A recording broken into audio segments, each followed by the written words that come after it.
जगह भीड़ है, ध्यान रखना। वहाँ पेशेंट्स एक विशेष इलाके में पड़े। संडे सुपर प्राइम टाइम में आज सबसे पहले कोरोना से डरे मौलाना साद का नया ज्ञान सुनेंगे। हम आपको बताएंगे जो मौलाना कल तक कोरोना पर मुसलमानों को गुमराह कर रहा था, आज कैसे डॉक्टरों को भगवान बता रहा है। इस वबा से निपटने के लिए ज़रूरी है कि दावत व तबलीग से वाबस्ता अफराद जहाँ कहीं भी हैं और ज़िला की इंतज़ामिया और हुकूमत उनको टेस्ट करने या क्वारंटाइन करने के लिए ले जाना चाहती है तो इंतज़ामिया का इसमें पूरा ताउन करें, इंतज़ामिया का पूरा साथ दें। दूसरी खबर हिंदुस्तान में बन रहे इटली की होगी। आज आपको बताएंगे कि इंदौर में इटली का कौन सा राज दफन हो रहा है। वहाँ पेशेंट्स एक विशेष इलाके में बढ़े, 3-4 बस्तियों में बढ़े। अगर आप देखेंगे तो पॉजिटिव जो पेशेंट्स हैं उनका 80% से ज्यादा हिस्सा वहीं से आता है। कोरोना काल में दिल्ली किस तरह जमात और अदृश्य आतंक से एक साथ लड़ रही है, इस खबर पर सीएम केजरीवाल का खुलासा आज आपके होश उड़ा देंगे। मरकज के अंदर जो इंसिडेंट हुआ उसका भी सबसे ज्यादा मार दिल्ली को बर्दाश्त करनी पड़ी। इसे दिल्ली पे सबसे बड़ी जिम्मेदारी पड़ी। एक वीडियो जो लॉकडाउन पर देश को डराने वाला वायरल सच साबित हो रहा है। हम आपको उसकी सच्चाई के बारे में विस्तार से बताएंगे। टेंशन मत लेना, यार चप्पलें भी हैं, कपड़े भी हैं, हर जगह भीड़ है, ध्यान रखना। ये मेरठ है साहब, यहाँ कोरोना से डर नहीं लगता है। आखिर में आपको बताएंगे कि कैसे पीएम मोदी ने ड्रैगन का डर्टी प्लान एक्सपोज कर दिया। इन सभी खबरों के लिए सिर्फ 30 मिनट तक आपको जी न्यूज के साथ लगातार बने रहना है।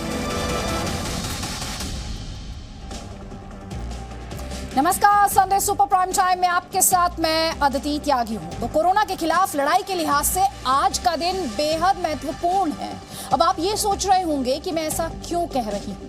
तो दरअसल आज 19 अप्रैल तक पूरे देश में संपूर्ण लॉकडाउन था, लेकिन कल से लॉकडाउन में थोड़ी सी छूट मिलेगी। अब ये छूट, ये हम सब डिटेल्स आप तक पहुंचाएंगे हमारे शो के दौरान आगे, लेकिन पहले हम शुरुआत करने जा रहे हैं मौलाना साद की खबर के साथ।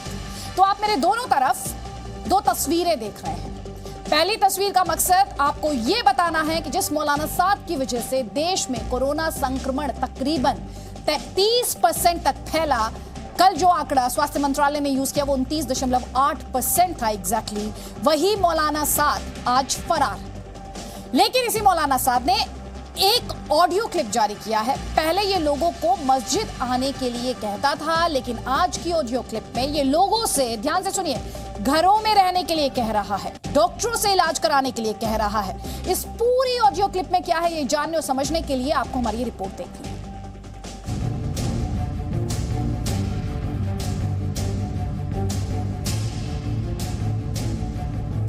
ग्राफ देख रहे हैं आप।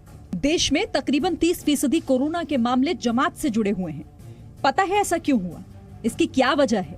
आखिर क्यों कोरोना का संक्रमण जमातियों में ऐसे फैला? इसकी बड़ी वजह है ये मोस्ट वांटेड मौलाना। ऐसा हम क्यों कह रहे हैं, इसे समझने के लिए मौलाना साद की आज से तकरीबन 25 दिन पुरानी एक ऑडियो क्लिप सुनिए। ये मौका अल्लाह ताला से माफी मांगने का होता है। ये मौका इसका नहीं है कि आज महज डॉक्टरों की बातों में आकर नमाजें छोड़ो जी, मुलाकातें छोड़ो, मिलना जुलना छोड़ो। क्यों नहीं यकीन करते? क्या 70 पैसे मेरे साथ हैं, फिर भी बीमारी आ गई कि जब अल्लाह ताला ने मेरी लिए बीमारी मुकद्दर कर दी तो मैं किसी डॉक्टर किसी दवा को साथ रखकर कैसे बच सकूंगा? हम आपको साफ कर दें कि ये ऑडियो पुराना है। मौलाना के इस ज्ञान के बाद जिन जमातियों को कोरोना संक्रमण हुआ था वो मस्जिद जा रहे थे, दूसरों को कोरोना बांट रहे थे। लेकिन अब तकरीबन 25 दिन बाद मौलाना नया ज्ञान दे रहा है। कोरोना से डरे मौलाना की भाषा ही बदल गई। कल तक डॉक्टरों से दूर रहने की सलाह देने वाला मौलाना अब कह रहा है कि कोरोना की जांच जरूर कराओ। इस वबा से निपटने के लिए ज़रूरी है कि दावत व तबलीग से वाबस्ता अफराद जहाँ कहीं भी हैं और ज़िला की इंतज़ामिया और हुकूमत उनको टेस्ट करने या क्वारंटाइन करने के लिए ले जाना चाहती है तो इंतज़ामिया का इसमें पूरा ताउन करें, इंतज़ामिया का पूरा साथ दें। किसी भी बीमारी का इलाज करना इंतहाई ज़रूरी है, इसलिए इसका एहतमाम करें। आज जो मौलाना बदली बदली बातें कर रहा है, पहले वो डॉक्टरों को सबसे बड़ा गुनहगार बता रहा था। एक और बार सुनिए उस वक्त मौलाना साद ने क्या कहा था। 70,000 फरिश्ते मेरे साथ हैं, सर बचाव नहीं हुआ तो अब इसके अलावा और दुनिया की मादी ताकतें मेरा क्या दिफा कर लेती। बस अल्लाह ताला से पनाह मांगो, इस्तिग़फ़ार करो और ये मौका मस्जिदों को आबाद करने का है कि ये मौका मस्जिदों को छोड़ने और बिखरने का नहीं है। क्यों इस बात पर यकीन आ गया कि मिलेंगे तो बीमारी फैलेगी। अल्लाह के नाम पर मौलाना ने देश को इतना गुमराह किया कि देश में जमात से जुड़े और इनके संपर्क में आने वाले 40,000 लोगों को क्वारंटाइन करना पड़ा। गृह मंत्रालय ने सारे राज्यों को रोहिंग्याज को लेकर पत्र लिखा है जो तबलीगी जमात में शामिल हुए थे और गायब हो गए हैं। उनको लेकर क्या स्थिति है? कितने लगभग राज्यों में रोहिंग्याज ऐसे हैं जो गायब हुए हैं? उनकी संख्या क्या है? चाहे वे स्थानीय कोविड अफेक्टेड लोग थे या उनके संपर्क में आए लोग थे, करीब 40,000 ऐसे लोगों को क्वारंटाइन कर दिया गया था। खैर, मौलाना भले ही अब अपनी बातें बदल रहा हो, लेकिन जो नुकसान उसे करना था वो तो वो कर चुका है। ब्यूरो रिपोर्ट, जी मीडिया। तबलीगी जमात की खबरें हम आपको आगे फिर दिखाएंगे, लेकिन उससे पहले देश में कोरोना के 3 बड़े हॉटस्पॉट के बारे में आपको जानकारी देना बहुत ज्यादा जरूरी है। इसे समझाने के लिए हम यहाँ पर एक नक्शे का इस्तेमाल करेंगे। तो ये हिंदुस्तान का नक्शा आपकी स्क्रीन पर इस वक्त। सबसे पहले बात करते हैं देश की कमर्शियल कैपिटल यानी मुंबई की। मुंबई की जनसंख्या की अगर बात की जाए तो मुंबई की जनसंख्या है 1,24,00,000 के करीब। यहाँ पर अगर कोरोना संक्रमण के मामलों की बात करूं तो 2,268 है। अब प्रति 1 लाख पर इस आंकड़े की बात करूं तो यहाँ पर प्रति 1 लाख पर 18 लोग संक्रमित हैं। इंदौर की तस्वीर भी आप देख रहे हैं अपने स्क्रीन पर, आंकड़े देख रहे हैं। वहां पर इंदौर की जनसंख्या है करीब 32 लाख, यानी मुंबई से बहुत कम। कुल मिलाकर यहां पर है 892 मामले। अब प्रति 1 लाख पर यहां पर 27 केसेस दर्ज है। वहीं दिल्ली की जनसंख्या की बात अब कर लेते हैं तो दिल्ली की जनसंख्या 1,84,00,000, कुल मामले यहां पर 1,893। प्रति 1 लाख पर 10 लोग संक्रमित, यानी तीनों जगहों का कंपैरिजन इस वक्त आपके स्क्रीन पर।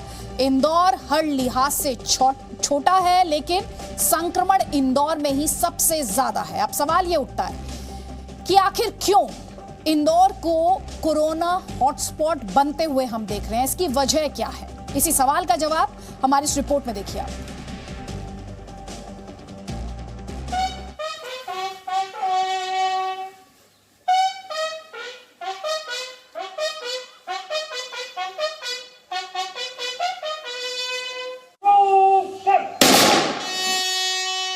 कोरोना के खिलाफ जंग लड़ते हुए इंदौर के एक जांबाज अधिकारी देवेंद्र चंद्रवंशी आज शहीद हो गए। नम आंखों के साथ इंदौर ने इन्हें विदाई दी।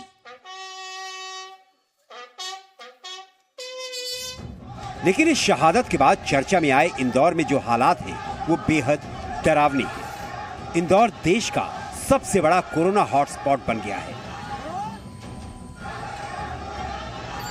इंदौर में हर दिन मामले बढ़ते जा रहे हैं। सिर्फ इंदौर की बात करें तो वहां 900 के करीब मामले हो चुके हैं, जिससे शिवराज सरकार की चुनौती बढ़ गई है।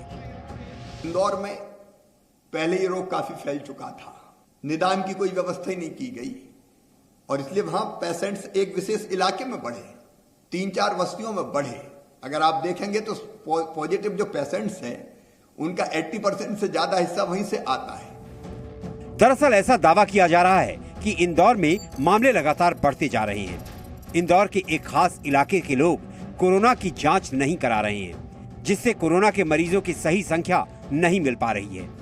ये खबर कितनी सही है और कितनी गलत, इसकी हमने पड़ताल की। इंदौर के स्थानीय पत्रकारों से जब हमने सच जानने की कोशिश की तो उन्होंने क्या कहा, ये सुनिए।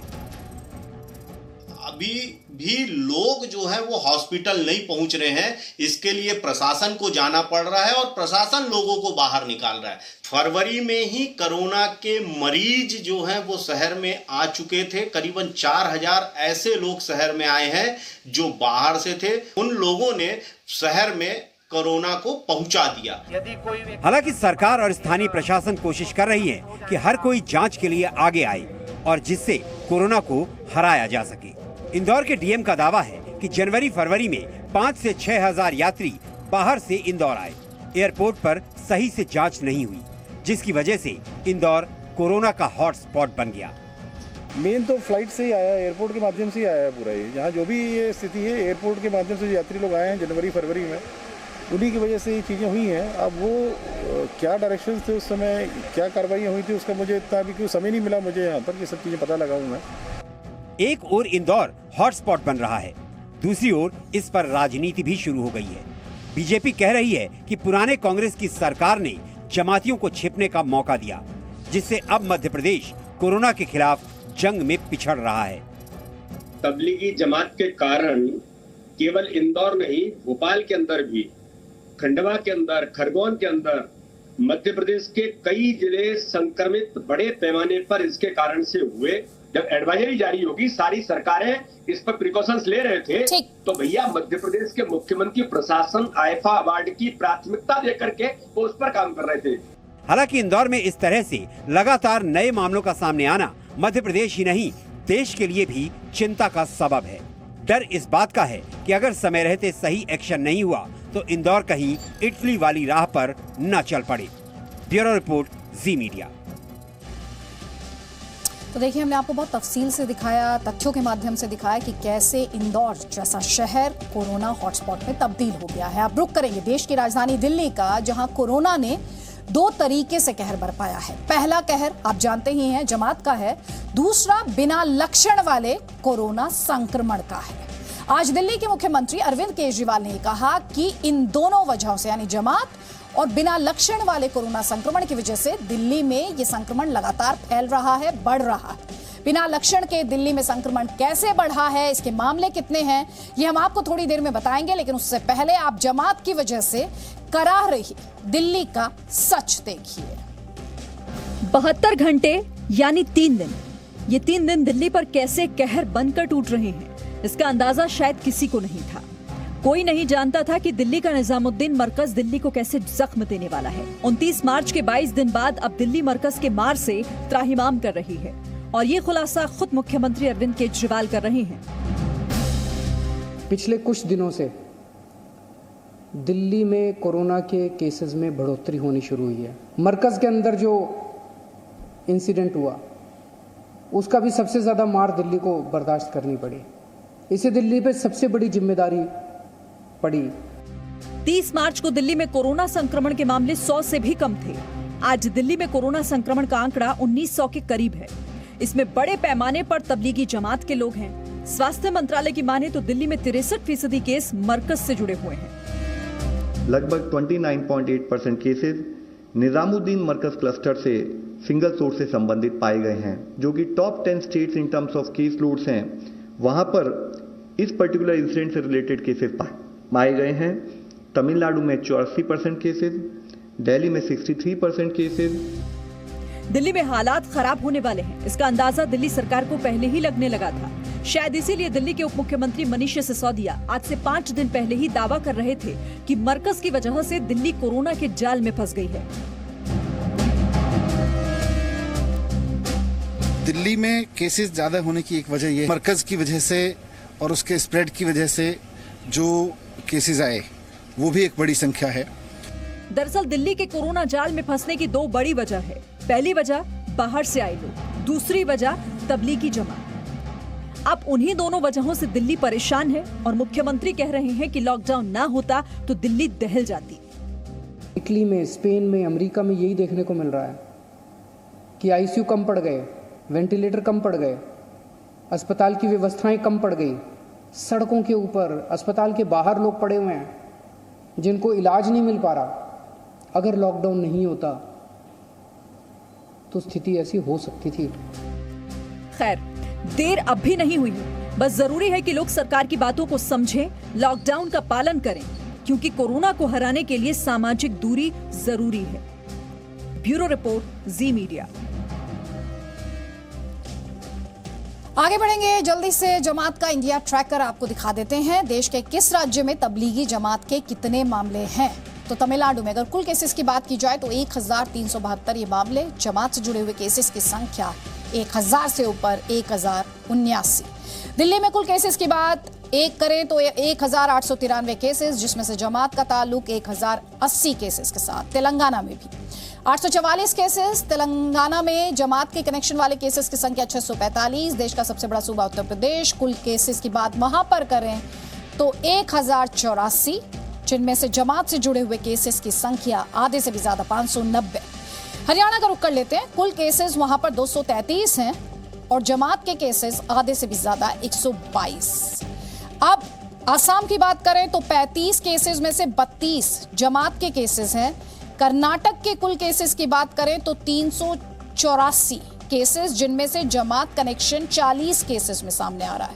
जम्मू कश्मीर कुल केसेस 341, जमात से जुड़े हुए केसेस की संख्या यहां पर भी ज्यादा 138। हिमाचल प्रदेश का आंकड़ा आपके स्क्रीन पर, कुल केसेस 39 और जमात से जुड़े हुए केसेस 14।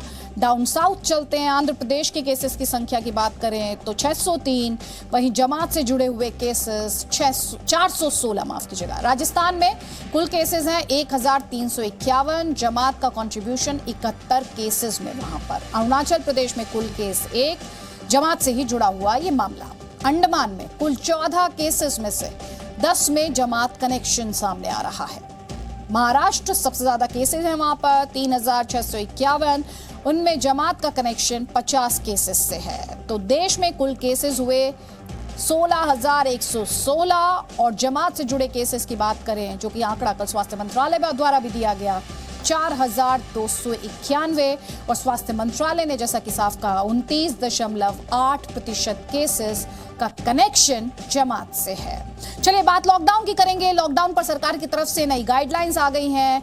अगले 30 सेकंड्स में पूरी गाइडलाइंस की ABCD आपको समझा देते हैं। पहली बात तो यह है कि लॉकडाउन 3 मई तक जारी रहेगा। कोई भ्रम ना रहे, पूरे देश में लॉकडाउन का पहले की तरह ही पालन भी होना चाहिए और ये जारी भी रहेगा। लॉकडाउन में पहले से मिल रही राहत भी जारी रहेंगी।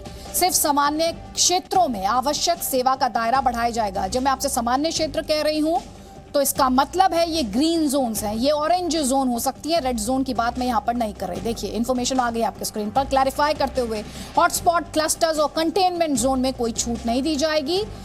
लॉकडाउन में जहां छूट मिलेगी वहां पर सोशल डिस्टेंसिंग का पालन बहुत जरूरी होगा। छूट के दौरान चेहरे पर मास्क और फेस कवर लगाना बहुत ज्यादा जरूरी होगा। जिला प्रशासन छूट वाले इलाकों की नियमित समीक्षा करेगा और छूट वाले इलाकों में अगर कोरोना संक्रमण से जुड़ी कोई भी खबर मिली तो राहत बंद हो जाएगी।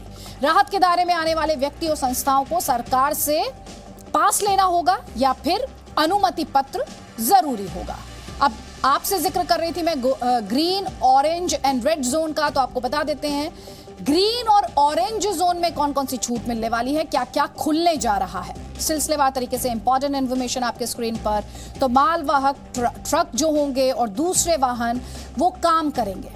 जो कुरियर सर्विसेज हैं, इसके अलावा जो मोटर मैकेनिक हैं, हाईवे पर जो ढाबे हैं, ये सभी खुलेंगे। साथ ही इलेक्ट्रीशियंस की सर्विसेज, प्लम्बर और कारपेंटर, हालांकि इन्फॉर्मेशन अभी जैसा कि मैंने आपको बताया, हाईवे पर जो ढाबे हैं वो खुलेंगे क्योंकि ट्रक्स चलेंगे। इलेक्ट्रीशियंस हैं, प्लम्बर्स हैं, कारपेंटर्स हैं, ये सभी काम कर पाएंगे। इसके अलावा अगर मछली पालन उद्योग की बात करूं, मछली और मछली उत्पादों की आवाजाही की बात करूं तो इसकी इजाजत है न्यू गाइडलाइंस के मुताबिक कल से। साथ ही चाय, कॉफी, रबर के बागान, पशुपालन और पोल्ट्री फार्म, इन सभी पर परमिशन है, पाबंदी नहीं है। आपके स्क्रीन पर पूरी इंफॉर्मेशन सिलसिलेवार तरीके से हम आपको दिखा रहे हैं। पशु चारा का उत्पादन और आवाजाही, उसके अलावा मनरेगा मजदूर, कार्गो सेवा, मीट और मछली की दुकानें, कल से इन सब को छूट मिलने जा रही है। कंस्ट्रक्शन के काम होंगे लेकिन मजदूरों को कंस्ट्रक्शन साइट पर ही रहना होगा। ईंट भट्टे, रिफाइनरी, दवा उद्योग, पैकेजिंग उद्योग, इन सभी को काम करने की छूट दी गई है। शर्त ना भूलें, सोशल डिस्टेंसिंग का पालन जरूरी और कुछ छूट किसानों को भी, अन्नदाता को भी सामाजिक दूरी का ख्याल रखना होगा। किसानों को खेत में काम करते वक्त फसल की कटाई कर सकते हैं, बीज, खाद, उपकरणों की बिक्री हो सकती है और इसके अलावा फसलों की खरीद, बिक्री और साथ ही सरकारी मंडी में खरीद फरोख्त की भी छूट होगी, जैसा कि संकेत बार बार सरकार द्वारा दिए गए थे और चिंता भी जाहिर की गई थी। तो देखिए, हम आपको ये बता रहे हैं कि कैसे कौन कौन से क्षेत्र हैं जहां पर अब पाबंदियां हटाई गई हैं। इसी बीच इस बड़ी खबर आप तक ये पहुंचा रहे हैं हम, प्रधानमंत्री का ट्वीट आया है कोरोना संकट को लेकर। संकट के समय में लोग लॉकडाउन का पालन कर रहे हैं, ये प्रधानमंत्री कह रहे हैं। लॉकडाउन को सफल बनाने के लिए अनेक वर्गों का योगदान है। व्यापारी और दुकानदार जोखिम उठाकर सामान पहुंचा रहे हैं। इसके अलावा प्रधानमंत्री कह रहे हैं कि लॉकडाउन पालन के लिए व्यापारी हो, दुकानदार हो, ये सभी बधाई के पात्र हैं।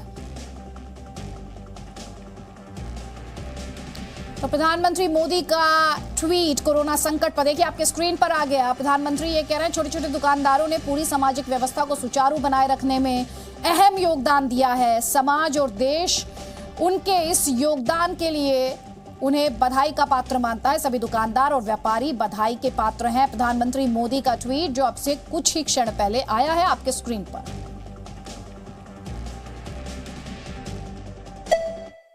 साबुन से धोते रहो हाथ हरदम, जर्म्स हटाने हैं जो, पर 20 सेकंड तक हाथों में अपने साबुन को रहने दो। दाएं और बाएं, ऊपर और नीचे पूरी तरह हाथ धो, पर 20 सेकंड तक हाथों में अपने साबुन को रहने दो। 20 सेकंड का ये गाना गाते गाते किसी भी साबुन से हाथ धोइए, जर्म्स को दूर रखिए। डेटॉल द्वारा जनहित में जारी। आपको ये भी बता देते हैं कि प्रधानमंत्री नरेंद्र मोदी ने सोशल नेटवर्किंग साइट लिंक्डइन पर एक लेख साझा किया है, शेयर किया है। इस लेख में प्रधानमंत्री मोदी ने जिक्र किया है कि कैसे कोरोना काल में जिंदगी पूरी तरह बदल गई है। जी हाँ, प्रधानमंत्री ने लिखा है कि कोरोना कोई नस्ल, धर्म, जाति या रंग नहीं देखता है। प्रधानमंत्री मोदी ने कोरोना संकट में एकता और भाईचारा बनाए रखने की जरूरत बताई है। साथ ही उन्होंने कहा, संकट अवसर लेकर आता है और कोरोना भी ऐसा ही है। प्रधानमंत्री ने यह भी बताया कि कैसे न सिर्फ कोरोना से लड़ने के लिए पूरी दुनिया एकजुट है, बल्कि इस वायरस ने प्रोफेशनल लाइफ को, जी हां, प्रोफेशनल जिंदगी का अंदाज बदल दिया है। प्रधानमंत्री मोदी ने अपने लेख में लिखा है कि वो नए बदलावों को अपना भी रहे हैं। आजकल घर नया ऑफिस और इंटरनेट नया मीटिंग रूम है। प्रधानमंत्री मोदी ने भी कहा कि दुनिया आजकल नए बिजनेस मॉडल की खोज में है और साथ ही वो किस तरह से बदलावों को अपना रहे हैं उसके डिटेल्स भी प्रधानमंत्री के इस लेख में। उन्होंने कहा, लगातार जमीनी स्तर पर फीडबैक ले रहा हूं और दुनिया नए बिजनेस मॉडल की खोज में है। युवा ऊर्जा से भरा भारत दुनिया को नया वर्क कल्चर दे सकता है। तो प्रधानमंत्री मोदी ने अंग्रेजी अल्फाबेट के 5 वॉवल्स यानी 5 स्वर अक्षरों, आप जानते ही हैं वो अक्षर AEIOU, आप अपने स्क्रीन पर भी देख रहे हैं, नया बिजनेस और वर्क कल्चर, इसे डिफाइन करने की कोशिश की जिक्र किया। इनके जरिए प्रधानमंत्री ने नए बिजनेस मॉडल्स की रूपरेखा भी बताई है। आपको बता देते हैं, जैसा आप अपने स्क्रीन पर देख रहे हैं, A से अडेप्टेबिलिटी यानी अनुकूलता, E से एफिशिएंसी यानी दक्षता, I से इंक्लूसिविटी यानी समावेशिता, O से अपॉर्चुनिटी यानी अवसर और U से यूनिवर्सलिज्म यानी सार्वभौमिकता। प्रधानमंत्री मोदी से वॉवल्स ऑफ न्यू नॉर्मल कहते हैं क्योंकि उनके मुताबिक अंग्रेजी भाषा में स्वर अक्षरों की तरह ही ये भी कोविड के बाद की दुनिया के नए बिजनेस मॉडल के अनिवार्य अंग बन जाएंगे।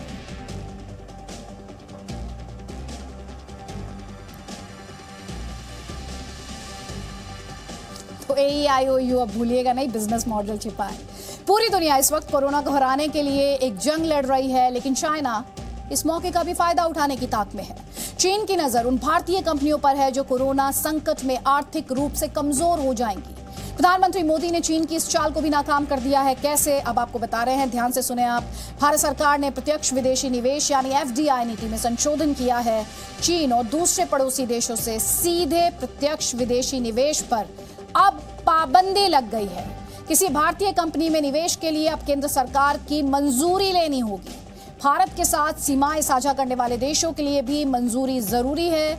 इसके अलावा कोरोना संक्रमण के दौर में चीन के अवसरवादी रवैये पर भारत का शिकंजा कसता हुआ, आप इसे कह सकते हैं। चीन की आर्थिक रूप से प्रभावित भारतीय कंपनियों को ओवरटेक करने की या टेक ओवर करने की योजना थी। एफडीआई का ऐसा प्रतिबंध पाकिस्तान और बांग्लादेश पर पहले से ही लागू है। अब इसमें एडिशन चीन हुआ है। जी हां, अब ये चाइना पर भी लागू होगा। एफडीआई के नए नियम उन देशों पर भी लागू होंगे जहां चीनी नागरिकों का मालिकाना हक है। हांगकांग, सिंगापुर की कंपनियां भी बिना मंजूरी निवेश नहीं कर पाएंगी। संशोधन से पहले भारत में एफडीआई निवेश के लिए भारत सरकार से मंजूरी की जरूरत नहीं थी। चीन के बीजिंग की ज्यादातर बड़ी कंपनियों का कम्युनिस्ट सरकार से कनेक्शन है और भारत की बड़ी और मजबूत कंपनियां चाइना के निशाने पर हैं। आपको बता दें, जर्मनी, इटली, स्पेन और ऑस्ट्रेलिया ने चीन से निवेश को रोक दिया है। एक और पॉइंट जिसकी तरफ आपका ध्यान ले जाना चाहती हूँ, पीपल्स बैंक ऑफ चाइना का एचडीएफसी में 1% हिस्सेदारी बढ़ाने का फैसला, जिसके बाद एफडीआई के नियमों में भारत सरकार ने ये संशोधन किया है।